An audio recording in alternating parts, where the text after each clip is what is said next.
অনেক ভাই আছে যে আমার নম্বরটা পেয়ে আমার হোয়াটসঅ্যাপে তোমরা সব লিখছো যে আমি তন্ত্র লাইনে আসতে চাই। ভাই, তুমি বসে থাকো ঘরে, আমি অবশ্যই যে তোমাকে তন্ত্র দিয়ে সাধনা করে তোমাকে একটা সাধক বানিয়ে দেবো। এই তো, এইটাই তো কথা নাকি ভাই? তোমার যদি শিক্ষা যদি তোমার দরকার হয়, যদি তোমার মাথা ফাটে, তাহলেই তুমি আমার সাথে যোগাযোগ করবে। নাহলে এই পৃথিবীতে অনেক তান্ত্রিক আছে, অনেক সাধু আছে, অনেক মানুষ আছে, তাদের কাছে যে তুমি শিক্ষা অর্জন করো। শিক্ষা নিয়ে দরকার যে আমার কাছেই আসতে হবে তার কোনো বৃত্তান্ত নাই।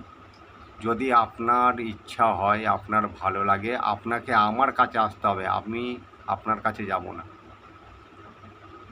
আমি অবশ্যই, আপনি হোয়াটসঅ্যাপ করবেন, আমি ঠিকানা দেবো। সেই ঠিকানায় কবে আসতে হবে, কোন দিন আসতে হবে, আমি অবশ্যই বলে দেবো।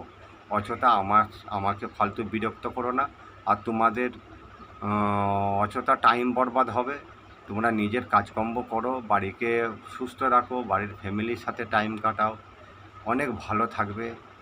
ঠিক আছে? যদি তোমাদের মনে হয় যে না আমি শিখবো, তাহলেই তুমি আমার কাছে আসতে পারো। অযথা ফালতু টাইম পাস করবে না। যেহেতু টাইম পাস করার জন্যে আমার কাছে সেই টাইমটুকুটা নেই।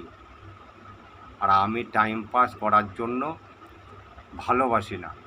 আপনাদের যদি টাইম পাস করার অত ইচ্ছা হয়, অন্য জায়গায় যেয়ে করতে পারো ভাই। ভালো থাকবে, সুস্থ থাকবে, পরিবার নিয়ে সকলে ভালো থাকবে। ভিডিওটা যদি ভালো লাগে, মনে হয়, তাহলে অবশ্যই লাইক, শেয়ার, কমেন্ট অবশ্যই করবেন। নয়তো অযথা করার দরকার নেই। ঠিক আছে? ভালো থাকবেন, সুস্থ থাকবেন।